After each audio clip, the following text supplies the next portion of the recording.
आपकी कोई मदद करूं? ऐसा है, शायद हाँ, मैं सच्चे जीवन के रहस्य की तलाश में हूँ। कहा गया है कि वो यहीं कहीं है, पर उसे खोज नहीं पा रहा हूँ। लगता है इसीलिए उसे रहस्य कहा गया है। हाँ, एक बहुत ही जरूरी रहस्य। ओ हाँ, पर रहस्य सिर्फ उनके लिए जो इसे ढूंढने की कोशिश नहीं करते। और कम से कम तुम ढूंढ तो रहे हो और मुझे पा लिया। देखो, मैं एक सलाहकार हूँ। सच? ओ हाँ, सच में। मुझे मेरा परिचय देने दो। मेरा नाम है बाइबल, विश्व भर में सर्वाधिक बिकने वाली पुस्तक। लाखों लोगों को उनके गहरे सवालों के जवाब मिल गए हैं, बस मेरी ओर मुड़कर। यही है मेरा कार्य दरअसल अनेकों में से एक कार्य। तो क्या तुम सच्चे जीवन का रहस्य खोजने में मेरी मदद करोगे? ओ, निश्चित रूप से हाँ, लेकिन उसकी खोज के लिए हमें एक यात्रा पर जाना होगा, मेरे पन्नों के माध्यम से। यहाँ आओ, मेरे साथ आओ और हम एक नजर फेरेंगे। शुरू करते हैं कैसे परमेश्वर ने तुम्हारी सृष्टि की, खुद के स्वरूप में। परमेश्वर ने मुझ जैसे की सृष्टि की, उसके जैसे बनने के लिए? नहीं। हाँ, और एक विशेष उद्देश्य के लिए। तो क्यों मेरा जीवन इतना सुनसान लग रहा है, बर्बाद जैसा? क्योंकि काफी कुछ गड़बड़ा गया। परमेश्वर की गलती नहीं थी। कई एक जरूरी बातों को उसने लोगों पर छोड़ दिया कि लोग खुद वो निर्णय ले। लेकिन जब तुम जानोगे कि उसके पुत्र यीशु ने चीजों को सही करने के लिए क्या किया, तब तुम समझने लगोगे कि सच्चे जीवन का रहस्य क्या है। यीशु का इससे क्या लेना देना? यीशु, मैं निश्चित नहीं हूं। सुनो मेरे पन्ने परमेश्वर के बारे में क्या कहते हैं और क्या गलत हुआ। और फिर जैसे कि मैंने तुम्हें बताया, कैसे यीशु ने चीजों को ठीक किया। आदि में परमेश्वर ने आकाश और पृथ्वी को बनाया। फिर परमेश्वर ने कहा,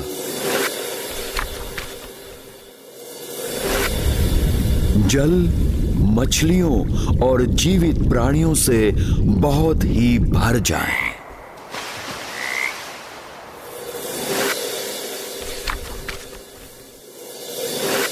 आकाश हर तरह की पक्षियों से भर जाए और पृथ्वी पर सारे प्रकार के प्राणियों की सृष्टि हो।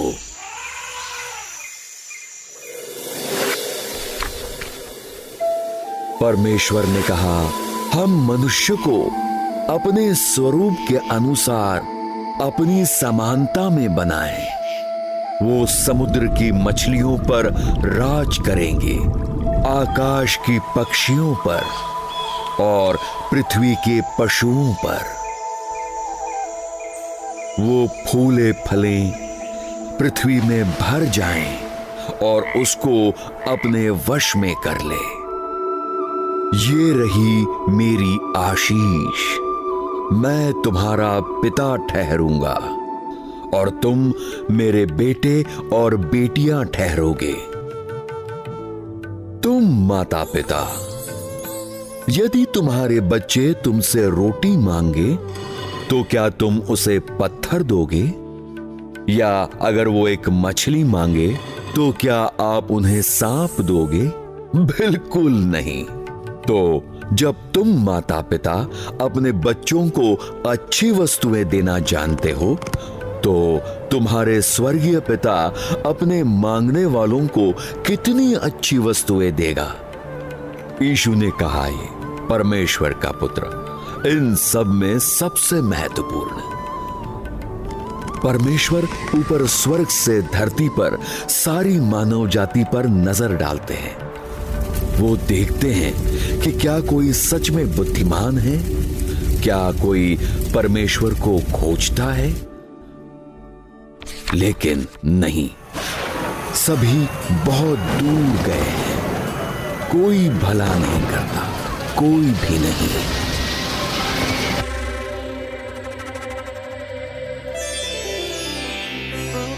मसीह यीशु अदृश्य परमेश्वर का प्रतिरूप हैं।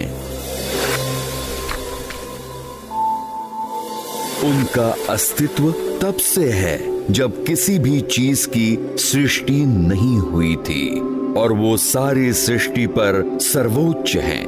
उन्हीं के द्वारा परमेश्वर ने सारी सृष्टि बनाई, स्वर्गीय स्थानों में और पृथ्वी पर भी। उन्होंने वो सब बनाए जिन्हें हम देख पाते हैं और वो भी जो नहीं देख पाते।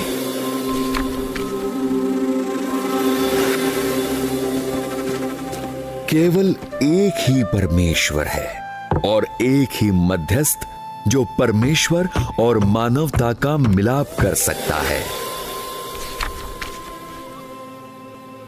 वो मनुष्य यीशु मसीह, उसने अपना जीवन दे दिया हर एक की स्वतंत्रता मोल लेने के लिए। यही वो संदेश है जिसे परमेश्वर ने दुनिया को दिया, वो भी सही समय पर। ओह, ये तो कई शब्दों से भरा है। हाँ, मैं एक बड़ी पुस्तक हूँ, वास्तव में पुस्तकों का एक संग्रह। नहीं, मतलब इसका वास्तव में इसका अर्थ क्या है? यदि तुम परमेश्वर को जानना चाहते हो तो सबसे पहले तुम्हें यीशु के पास आना होगा। पर मैं ये करूं कैसे? मुझे तो उनके बारे में कुछ नहीं पता। चलो देखते हैं। जो वृत्तांत मेरे पन्नों में है वो बिल्कुल जीवित है, वो वास्तव में हुई है, ताकि तुम इसे जान सको। मैं अब जाता हूं कई कई साल पीछे, हमेशा की तरह। पर सच में परमेश्वर के साथ एक दिन हजारों साल समान है। तो आओ चले। वाह, ये हम कहां आ गए? इज़राइल की जमीन पर 2000 सालों से भी पहले यीशु का यहां जन्म हुआ। क्या वही यीशु है जो अभी उठे? हाँ, ये वही है। यहाँ हो क्या रहा है? वो एक धार्मिक बैठक में है। वो क्या करने जा रहे हैं? वो बताने जा रहे हैं कि परमेश्वर ने उन्हें किस उद्देश्य से भेजा है। वो अपने सिर को क्यों ढक रहे हैं? आदर जाहिर करने के लिए, क्योंकि वो परमेश्वर का वचन पढ़ने जा रहे हैं। सुनो, यीशु समझाने जा रहे हैं कि परमेश्वर ने उन्हें किस उद्देश्य से भेजा है। परमेश्वर का आत्मा मुझ पर है, क्योंकि उन्होंने मुझे दीनों को शुभ संदेश सुनाने के लिए चुना है। उन्होंने मुझे भेजा है कि मैं बंदियों को मुक्ति और अंधों को दृष्टि पाने का संदेश दूं, सताए हुए लोगों को मुक्त करने के लिए और यह घोषणा करने के लिए कि समय आ गया है जब परमेश्वर अपने लोगों को बचाएं।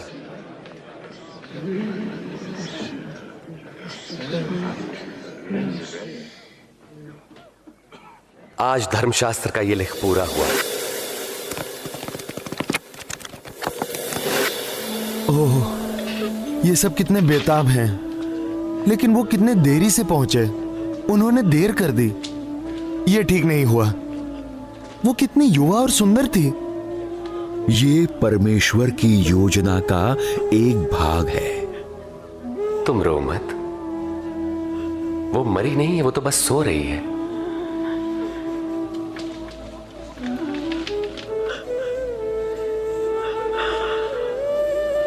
बेटी, उठो।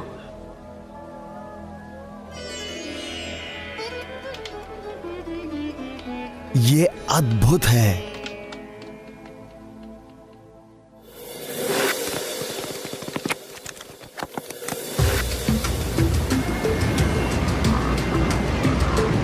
उनके साथी घबरा रहे हैं और मैं भी।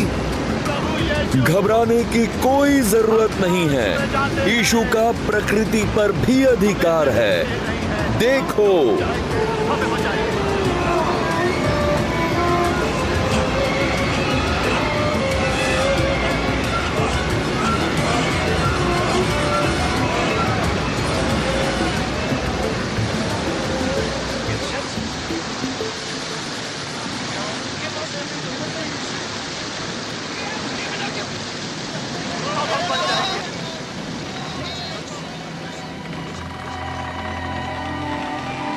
कहां गया तुम्हारा विश्वास?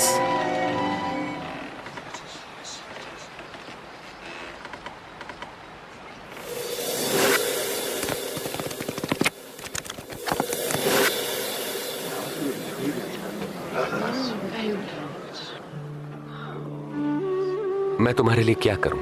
मैं फिर से देखना चाहता हूं। पर यहां पर मेरे लिए एक संदेश है ना? क्या वो यीशु है जिसके द्वारा मैं देख पाऊंगा? शायद देखो। तो देखो, तुम्हारे विश्वास ने तुम्हें चंगा किया। मैं देख सकता हूं, मुझे दिखाई पड़ रहा है। ये अद्भुत है। मैं देख रहा हूं।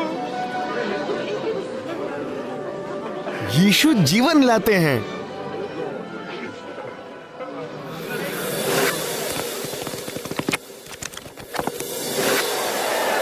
यहां क्या हो रहा है? नहीं, ये यीशु है।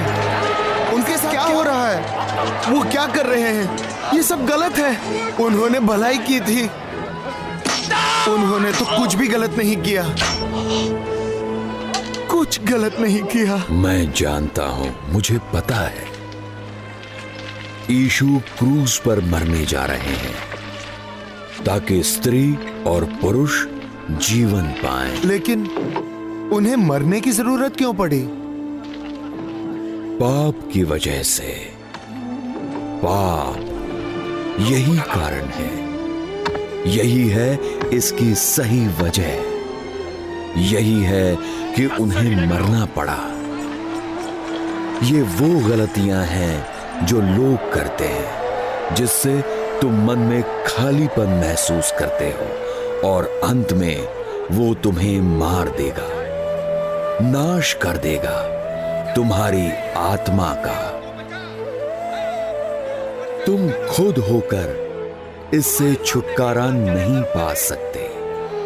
तो परमेश्वर सारे लोगों के पाप उसके पुत्र पर डालते हैं, यीशु पर, क्योंकि वो भले और निष्कपट हैं। इस बात को मान लेना आसान नहीं है ना? परमेश्वर का उपहार यही है। अपने बेटे के मृत्यु द्वारा? मैं समझ नहीं पा रहा। हे पिता, इन्हें क्षमा कर। ये नहीं जानते कि क्या करते हैं। मैं ये सहन नहीं कर पा रहा। ये कितना क्रूर है। जानता हूं, मुश्किल, बहुत मुश्किल है, पर ये अंत नहीं है। अंत तो यही है, वो मर चुके हैं। बस 3 दिनों के बाद, जैसे कि भविष्यवाणी की गई थी, परमेश्वर ने यीशु को मरों में से जिलाया। ये तो वही है। वाह!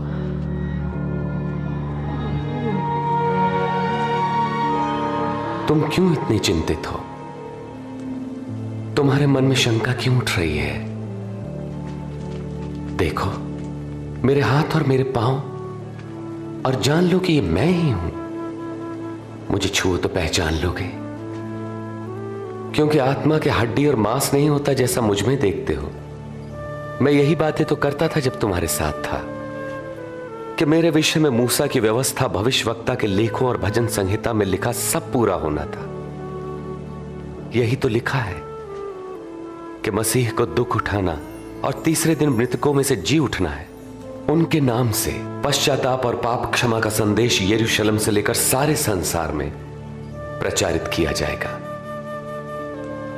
तुम इन सब बातों के साक्षी हो। वाह, वो अद्भुत हैं। क्योंकि यीशु अब जीवित हैं, तो ऐसी कोई वजह नहीं कि तुम उसे न जान सको और उसके जीवन का हिस्सा बनो हमेशा के लिए। नहीं, ये मुमकिन नहीं है। मतलब मैं यहां नीचे हूं और परमेश्वर वहां ऊपर।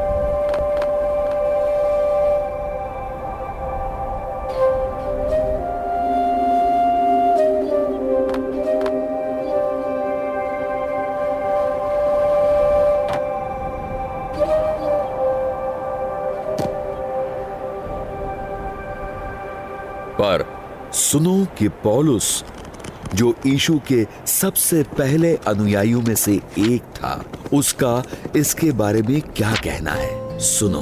मैं पौलुस हूँ। मैं मसीही लोगों से नफरत किया करता था।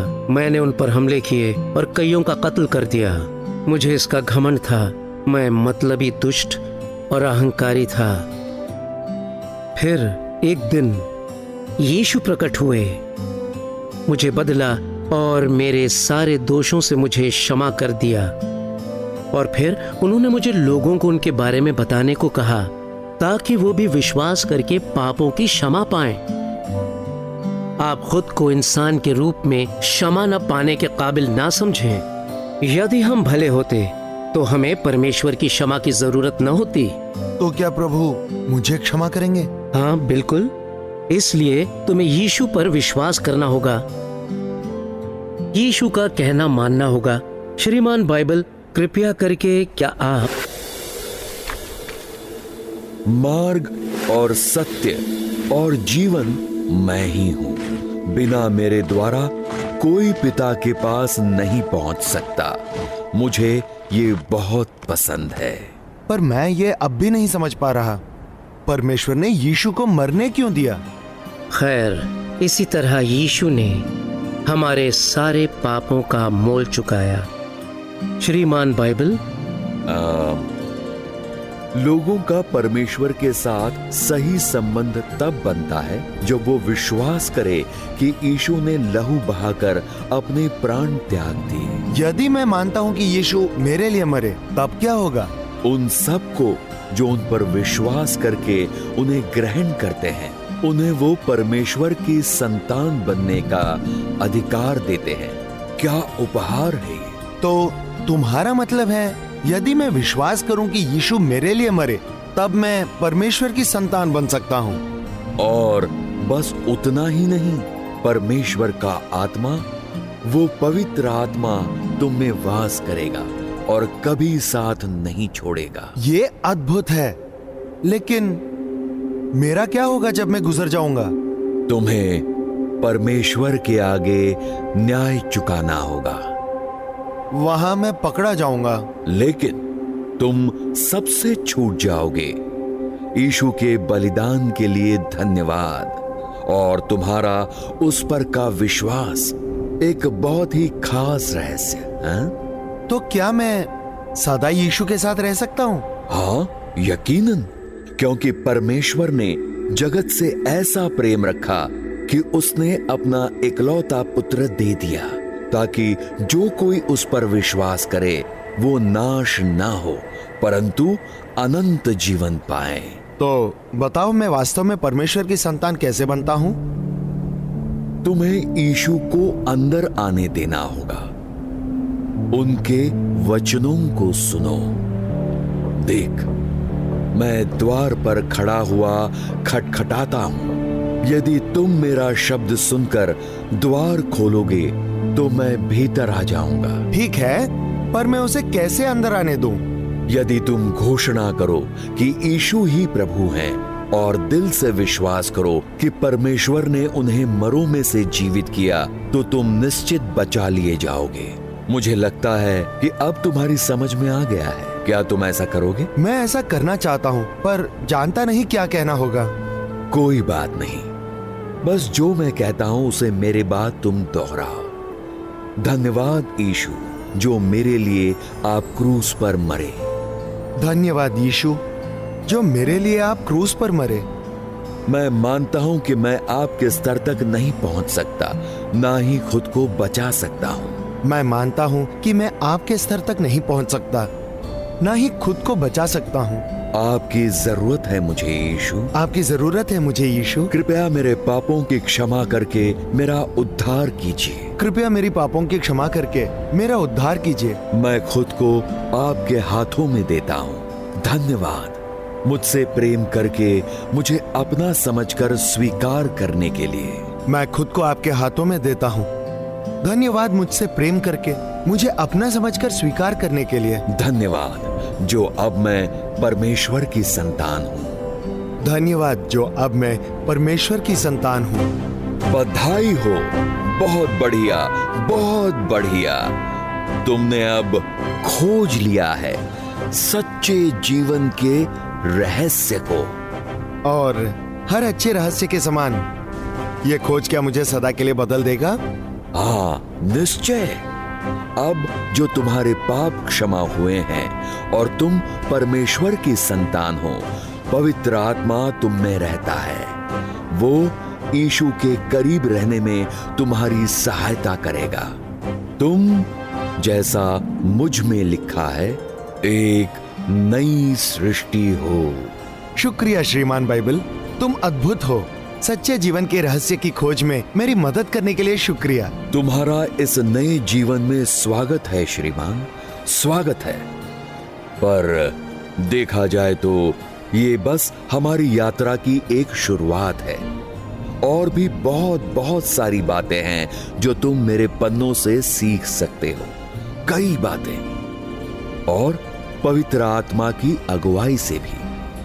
यीशु के अन्य अनुयायियों के बारे में भी सीखो। वो तुम्हें सहायता और प्रोत्साहन देंगे। और जैसे पौलुस कहते हैं, सदा प्रार्थना करो। और वो बेहतर जानते हैं। बाद के दिनों में उन्होंने मेरे बारे में बहुत कुछ लिखा, जिससे मैं एक यीशु विशेषज्ञ बन गया। तो शुरू करो और गहराई से ध्यान करना। गुड बाय, पर जल्द मिलते हैं।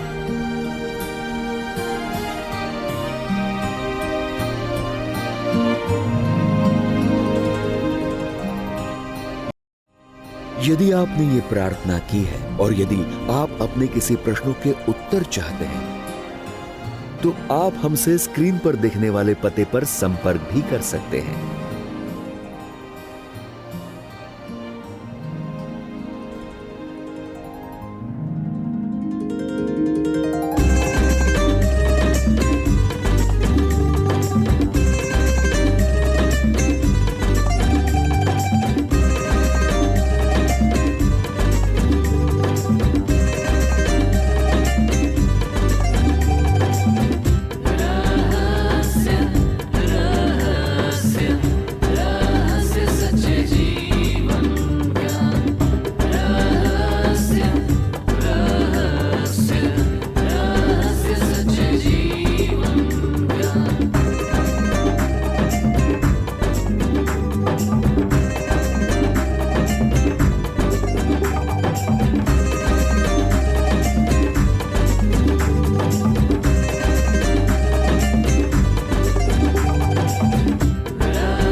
तो अब यदि आपने ये प्रार्थना प्रभु यीशु से की है और आप में विश्वास है, तो आपके सारे पाप क्षमा हुए हैं।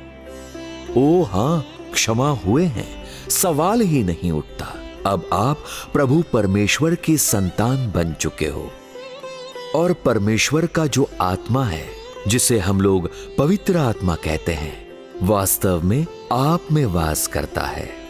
वो आपकी सहायता करेगा जैसे आप अपने हर दिन की जिंदगी जीते चलेंगे। और वो आपको प्रोत्साहन देगा, मार्गदर्शन करेगा और आपको सामर्थ्य देगा जैसे जैसे आप प्रभु यीशु में जिएंगे। अब जब समस्याएं आए, आप अपने आप से नहीं रहोगे। मेरे इन पन्नों में, बाइबल में, आपके लिए परमेश्वर के वो सारे वचन हैं जो आपको ढाढ़स बंधाएंगी और हिम्मत देगी। मेरे पन्नों में लिखे ज्ञान की बातों को सुनिए अपने मन में या फिर जोरों से इन्हें दोहराइए। ये परमेश्वर के वचन हैं और यह आपको अजीब लग सकता है, पर यह जीवित और सामर्थ्यशाली है। यह आपकी कई एक बातों को समझने में मदद करेगा और यीशु के साथ बने रहने में भी।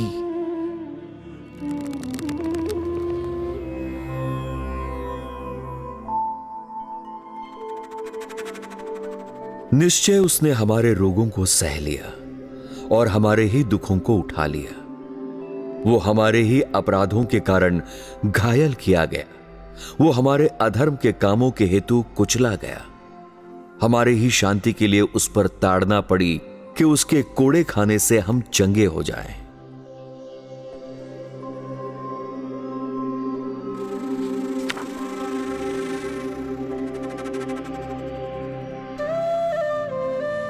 मत डर, क्योंकि मैं तेरे संग हूं। इधर उधर मत ताक, क्योंकि मैं तेरा परमेश्वर हूं। मैं तुझे दृढ़ करूंगा और तेरी सहायता करूंगा। अपने धर्ममय दाहिने हाथ से मैं तुझे संभाले रहूंगा।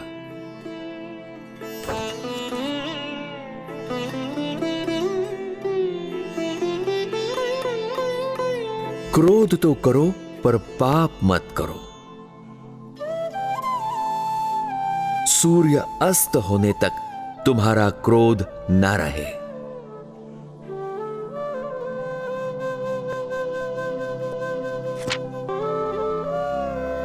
हम नहीं चाहते कि तुम उनके विषय में जो सोते हैं अज्ञान रहो। ऐसा ना हो कि तुम औरों की नाई शोक करो जिन्हें आशा नहीं। क्योंकि यदि हम प्रतीति करते हैं कि यीशु मरा और जी भी उठा, तो वैसे ही परमेश्वर उन्हें भी जो यीशु में सो गए हैं उसी के साथ ले आएगा। हम ये जानते हैं क्योंकि यीशु ने ये कहा है, पुनरुत्थान और जीवन मैं ही हूं। जो कोई मुझ पर विश्वास करता है वो यदि मर भी जाए तो भी जिएगा। और जो कोई जीवता है और मुझ पर विश्वास करता है वो अनंत काल तक न मरेगा।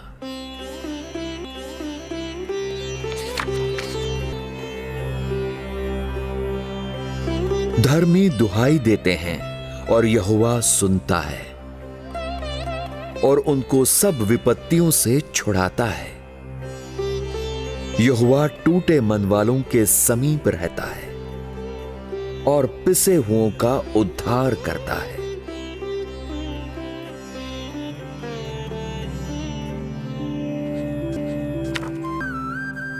जिसका मन तुझ में धीरज धरे हुए है उसकी तू पूर्ण शांति के साथ रक्षा करता है, क्योंकि वो तुझ पर भरोसा रखता है।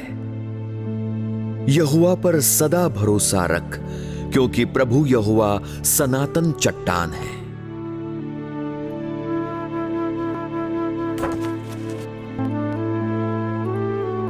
यदि हम अपने पापों को मान ले तो वो हमारे पापों को क्षमा करने और हमें सब अधर्म से शुद्ध करने में विश्वास योग्य और धर्मी है।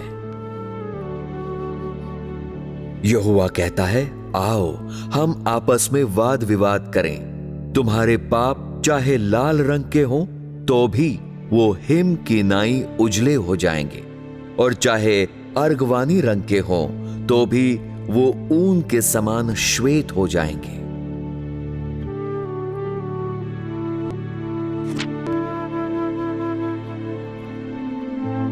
यहोवा के सामने चुपचाप रह और धीरज से उसका आसरा रख। उस मनुष्य के कारण न कुढ़ जिसके काम सुफल होते हैं और वो बुरी युक्तियों को निकालता है।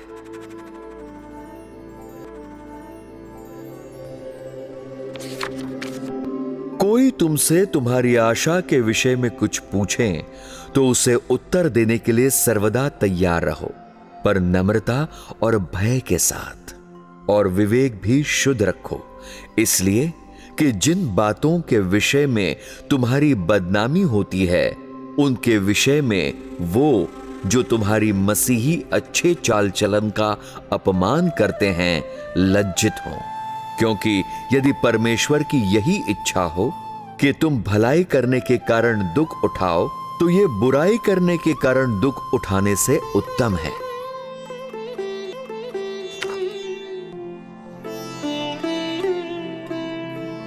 यदि परमेश्वर हमारी ओर है, तो हमारा विरोधी कौन हो सकता है? जिसने अपने निज पुत्र को भी न रख छोड़ा, परंतु उसे हम सब के लिए दे दिया, वो उसके साथ हमें और सब कुछ क्यों कर ना देगा?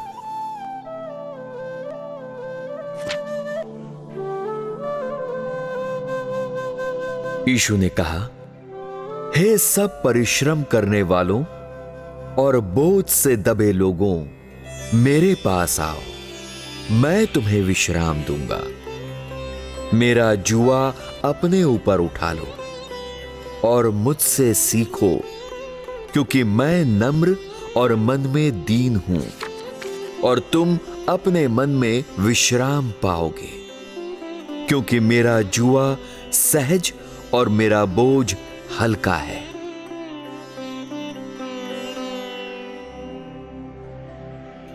यीशु कहते हैं, और उन्हें सब बातें जो मैंने तुम्हें आज्ञा दी है मानना सिखाओ। और देखो, मैं जगत के अंत तक सदैव तुम्हारे संग हूं।